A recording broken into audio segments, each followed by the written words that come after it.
கேன்சரை வேப்பிலை குணப்படுத்துமா? சித்துவுக்கு டாக்டர்கள் விளக்கம்.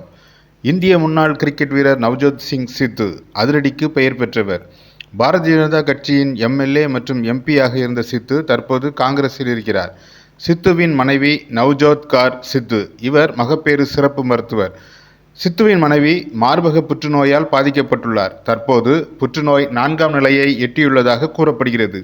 இந்நிலையில் இயற்கை முறையில் தன் மனைவி புற்றுநோயிலிருந்து குணம் பெற்றுள்ளதாக சித்து அறிவித்துள்ளார். 2024 நவம்பர் 21ஆம் தேதி பஞ்சாப் அமிர்தசரஸில் தன் வீட்டின் முன்பு செய்தியாளர்களை சந்தித்த சித்து கடுமையான உணவு கட்டுப்பாட்டை கடைபிடித்து தன் மனைவி புற்றுநோயிலிருந்து குணம் பெற்றுள்ளதாக தெரிவித்தார். சர்க்கரை மற்றும் சர்க்கரை கூட்டுப்பொருளான கார்போஹைட்ரேட் இவை உடலில் குறையும் போது கேன்சர் செல்கள் அழிந்து போகும் என்று சித்து கூறியுள்ளார். எலுமிச்சைப்பழம் பிழிந்த நீர், மஞ்சள் மற்றும் ஆப்பிள் சிடர் வினிகர் ஆகியவற்றை உட்கொள்வதாகவும் அதன் பின்னர் அரை மணி நேரம் கழித்து 10 முதல் 12 வேப்பிலைகளையும் துளசியையும் வால்நட்டையும் சாப்பிடுவதாகவும் சித்து தெரிவித்துள்ளார். பூசணி, மாதுளை, கேரட், பீட்ரூட், நெல்லிக்காய் ஆகியவற்றை கொண்டு ஜூஸ் தயாரித்து தன் மனைவி பருகுவதாகவும் கூறினார். மேலும் அமிலம் அல்லது காரத்தன்மை இல்லாத சாதாரண தண்ணீர், அதாவது அறிவியல் முறையில் pH அளவு 7 உள்ள தண்ணீரை பருகுவதாகவும் சிகிச்சையில் அதற்கு முக்கிய பங்கு உண்டு என்றும் கூறியுள்ள சித்து தன் மனைவிக்கு கேன்சர் 4th ஸ்டேஜில் இருந்ததாகவும் அதிலிருந்து இந்த இயற்கை சிகிச்சை மூலம் அவர் குணம் பெற்றுள்ளதாகவும் தெரிவித்தார். சித்துவின் செய்தியாளர் சந்திப்பை தொடர்ந்து மும்பையை சேர்ந்த டாடா நினைவு மருத்துவமனையில் முன்னர் பணியாற்றிய மற்றும் இப்போது பணியாற்றும் 262 புற்றுநோய் நிபுணர்கள் இணைந்து விழிப்புணர்வு செய்தியை வெளியிட்டுள்ளனர். அதில் முன்னாள் கிரிக்கெட் வீரர் ஒருவர் தம் மனைவியின் மார்பக புற்றுநோய் சிகிச்சை குறித்து விவரிக்கும் வீடியோ சமூக ஊடகத்தில் வேகமாக பரவி வருகிறது. பால் சார்ந்த உணவுப் பொருட்களையும் சர்க்கரையையும் உண்ணாமல் இருப்பது புற்றுநோயை தடுக்கும் என்றும் குணமாக்க இயலாத புற்றுநோயை குணமாக்குவதற்கு மஞ்சளும் வேப்பிலையும் உதவும் என்றும் இந்த வீடியோவில் கூறப்படுகிறது. இதற்கு உயர்நிலை ஆதாரம் எதுவும் இல்லை. இதுபோன்ற சில பொருட்களை குறித்து ஆய்வு நடைபெற்று வந்த போதிலும் இவை புற்றுநோயை தடுப்பவை என்று பரிந்துரைக்க மருத்துவ பரிசோதனை தரவுகள் எதுவும் தற்போது இல்லை.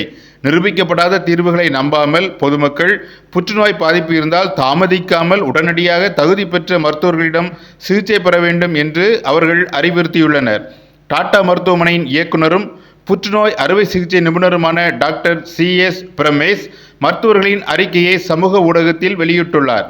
ஆரம்பத்திலேயே கண்டறிந்தால் புற்றுநோய் குணமாக்கப்படக்கூடியது என்றும் அதற்கு அறுவை சிகிச்சை, ரேடியேஷன் மற்றும் கீமோதெரப்பி போன்ற நிரூபிக்கப்பட்ட சிகிச்சை முறைகள் உள்ளன என்றும் மருத்துவர்கள் தெரிவித்துள்ளனர். தன்னுடைய கருத்து சர்ச்சையை கிளப்பியுள்ளதை அறிந்த சித்து 2024 நவம்பர் 25ஆம் தேதி தன்னுடைய எக்ஸ் பக்கத்தில் வீடியோ மூலம் விளக்கம் அளித்துள்ளார். மருத்துவர்கள் எனக்கு கடவுளை போன்றவர்கள், அவர்களுக்கு நான் முன்னுரிமை அளிக்கிறேன்.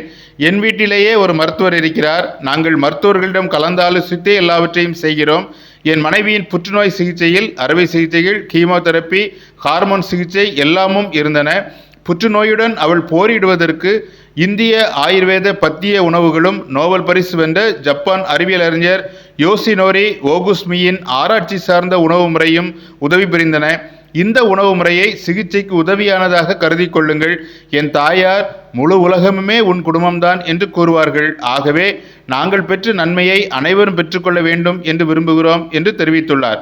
மருத்துவரான நவ்ஜோத் கௌர் சித்து முதலில் இந்த உணவு பழக்கத்தை கடைபிடிப்பது சிரமமாக இருந்தது எனவும் தனக்கு உடல் எடை குறைய ஆரம்பித்ததாகவும் 30 கிலோ குறைந்ததாகவும் வீக்கம் வடிய ஆரம்பித்ததாகவும் ஏதோ ஒரு விதத்தில் ஆயுர்வேத உணவு தனக்கு அதிக பலனளித்தது என்றும் கூறியுள்ளார். இந்த செய்தி குறித்து உங்கள் கருத்தை கமெண்ட் பண்ணுங்க. இதுபோன்ற விரிவான செய்தி தொகுப்புகளை தவறவிடாதிருக்க தமிழ் விமர்சனங்களை சப்ஸ்கிரைப் பண்ணுங்க.